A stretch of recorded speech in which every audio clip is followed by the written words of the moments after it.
Hello all welcome back to Yashaswini Vamshika cooking and tips channel. సబ్స్క్రైబర్స్లో ఎవరైనా సరే ఈరోజు పెళ్లి రోజు అలాగే పుట్టినరోజు జరుపుకున్న వాళ్ళందరికీ కూడా నా heartful congratulations and many more happy returns of the day అండి. ఇలాంటి పెళ్లి రోజులు అలాగే పుట్టినరోజులు ఎన్నో జరుపుకొని హార్ట్ఫుల్గా అయితే కోరుకుంటున్నాను. స్కిప్ చేయకుండా చూడడానికి అయితే ట్రై చేయండి. ఏది మీకు బాగా నచ్చిందని కమెంట్ బాక్స్లో కమెంట్ చేయండి. యూస్ఫుల్గా అనిపిస్తే మాత్రం మీ ఫ్రెండ్స్ అండ్ ఫ్యామిలీకి షేర్ చేయండి. అండ్ ఈ టిప్స్ తోటి మన టైంని మన మనీని ఖచ్చితంగా సేవ్ చేసుకోవచ్చు అండి. కాబట్టి సబ్స్క్రైబ్ చేసుకోవడం అసలు మర్చిపోకండి. ఫస్ట్ టిప్ని అయితే చూస్తుందామండి. ఇలా క్యాప్స్ ఉంటాయి కదండి, పెన్ అంతా అయిపోయిన తర్వాత ఇలాంటి క్యాప్స్ పడేస్తూ ఉంటాం కదా, అనవసరం అని చెప్పేసి అయితే దీంతో ది బెస్ట్ టిప్ని అయితే తీసుకొచ్చానండి ఈరోజు. ఆయిల్ బాటిల్ ఉంటుంది, ఆయిల్ బాటిల్ క్యాప్కి దీపారాధన చేసుకునే ఆయిల్ అండి. మన కిచెన్లో వంట చేసుకునే ఆయిల్ కూడా సేమ్ ఇదే ప్రాసెస్ అయితే ఉపయోగించవచ్చండి. మనం పైన క్యాప్కి ఇలా రంధ్రం చేసేస్తే చిన్న స్క్రూని వేడి చేసామన్నట్టు ఈజీగా అయితే రంధ్రం అయితే పడిపోతుందండి.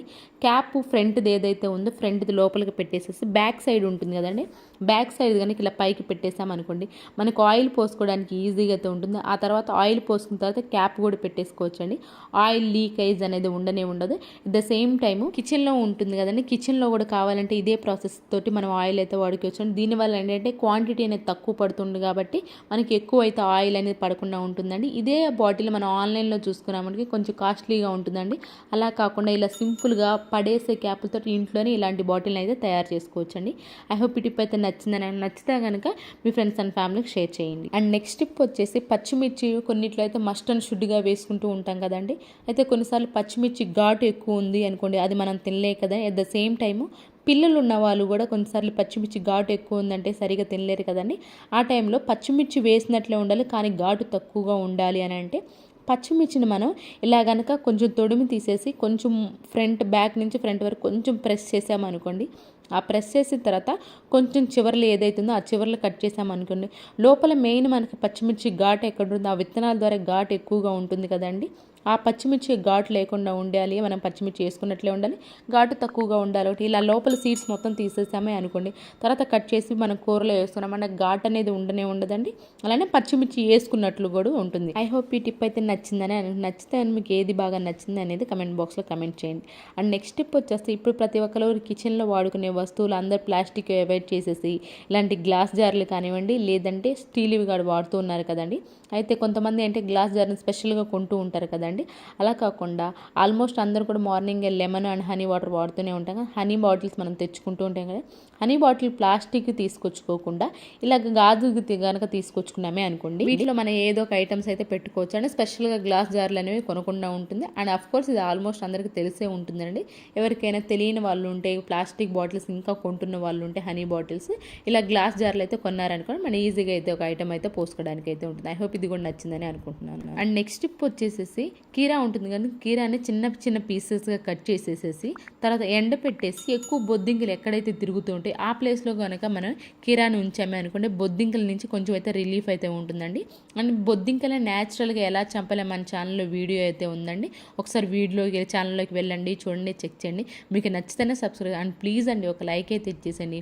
మీ యొక్క లైక్ నాకు చాలా వాల్యుబుల్ అండి. మీ యొక్క లైక్ ఇవ్వడం వల్ల వేరే వాళ్ళకి అయితే వీడియో సజెస్ట్ అవుతున్నాయి. ఇప్పుడు చూసారు కదండి, ఏదైనా నచ్చే యూస్ఫుల్గా అనిపిస్తే మాత్రం ప్లీజ్ ఒక లైక్ అయితే ఇచ్చేసేయండి. అండ్ నెక్స్ట్ టిప్ వచ్చేసి కూరలో కారం ఎప్పుడైనా ఎక్కువైంది అనుకోండి, పిల్లలు అస్సలు తినలేరు కదండి. ఆ టైంలో కొంచెం వాటర్ క్వాంటిటీ కనుక పెంచామే అనుకోండి టేస్ట్ మొత్తం మారిపోతుందండి. అలా వాటర్ క్వాంటిటీ పెంచకుండా టేస్ట్ తగ్గకుండా కారం తగ్గాలి అని అంటే ఈ సింపుల్ చిట్కాని అయితే ట్రై చేయండి. కొంచెం ఒక్క స్పూన్ కనుక పెరిగేసి పెట్టేసామే అనుకోండి వాటర్ వేయకుండా మన కారం అనేది తగ్గుతుందండి.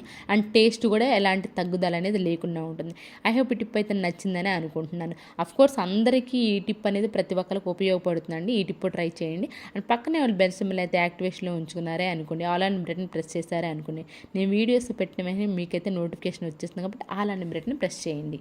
అండ్ నెక్స్ట్ టిప్ వచ్చేది వింటర్ సీజన్ కదండి. ఈ టైంలో ఏంటంటే పంచదార ముఖ్యంగా అలానే సాల్ట్ కూడా ఊరికి నీరు చేరినట్టు తడిగా అవుతూ ఉంటుంది కదండి. అలా జరగకుండా ఉండాలి అని అంటే కొంచెం ఒక కాటన్ క్లాత్లో కొంచెం బియ్యం వేసేసి ఒక use and throw rubber band ఉంటుంది కదా, లేదంటే దారంతో కట్టేసుకున్నా ఓకే అండి.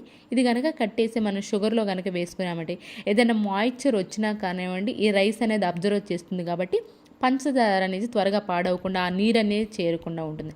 ఐ హోప్ ఇది కూడా నచ్చిందని అనుకుంటున్నాను.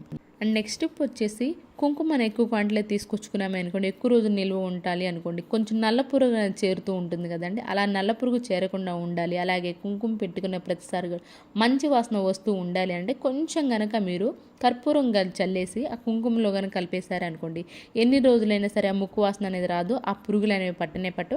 అండ్ కుంకుమ పెట్టుకున్న ప్రతిసారి కూడా మంచి వాసన అయితే వస్తుంది. ఐ హోప్ ఇది కూడా నచ్చిందని అనుకుంటున్నాను. అండ్ నెక్స్ట్ టిప్ వచ్చేసి, టీ తాగేసిన తర్వాత అడుగున టీ పౌడర్ అయితే మిగిలిపోతుంది కదండి, దాన్ని మంచి వాటర్ తోటి ఒక 2-3 సార్లు కడిగేశారు అనుకోండి, పాలు ఏమైనా ఉన్నాయి అనుకోండి దానిలో ఆ టీ పౌడర్లో, ఆ పాలు అనేది పోతాయండి.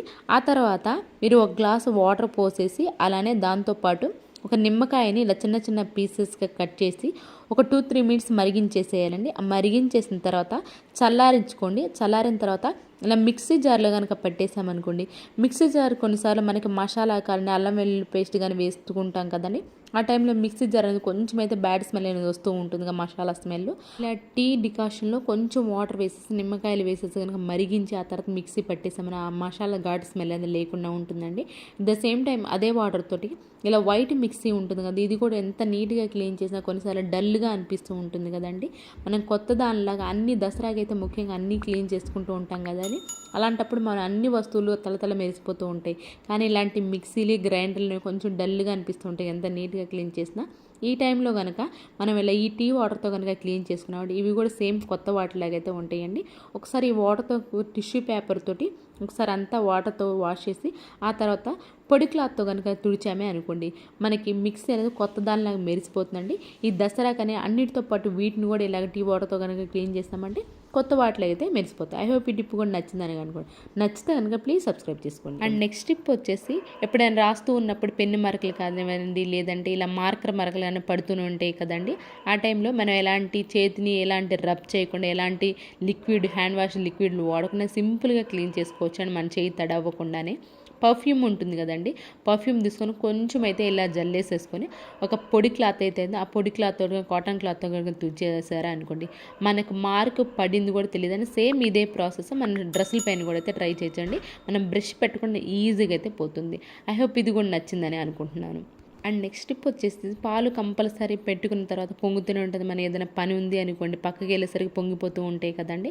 ఎప్పుడైనా సరే పాలు పెట్టేటప్పుడు నెయ్యి ఉంటుంది కదండి, నెయ్యి ఇలా అప్లై చేస్తే ఒకేసారి మీ గిన్నె తీసుకునేది కూడా కొంచెం పెద్ద క్వాంటిటీ గిన్నె తీసుకొని ఆ తర్వాత కనుక ఇలా చుట్టూ నెయ్యి అప్లై చేసి గ్యాస్ మీద పెట్టేశారనుకోండి, పాలు పొంగినా కానివ్వండి ఆ చుట్టూ నెయ్యి అప్లై చేస్తాం కాబట్టి పైకైతే పొంగకుండా ఉంటుందండి. అదే చెప్తున్నాను కదా, మీరు తీసుకునే క్వాంటిటీ బౌల్ ఏదైతే ఉందో ఆ బౌల్ని కొంచెం పెద్దదిగా తీసుకొని ఇలా నెయ్యి కనుక అప్లై చేసుకున్నారా అనుకోండి, మీకైతే పాలు అయితే బయటికి అయితే పొంగదు. ఐ హోప్ ఇది కూడా నచ్చిందని అని. ఇవేనండి ఈరోజు టిప్స్ ట్రిక్స్. యూస్ఫుల్గా అనిపిస్తే మాత్రం ఈ టిప్స్ అన్నింటినీ ఒకసారి అయితే ట్రై చేయండి. అండ్ మీకు ఏది బాగా నచ్చింది అనేది కమెంట్ బాక్స్లో కమెంట్ చేయండి. యూస్ఫుల్గా అనిపిస్తే మాత్రం మీ ఫ్రెండ్స్ అండ్ ఫ్యామిలీకి షేర్ చేయండి.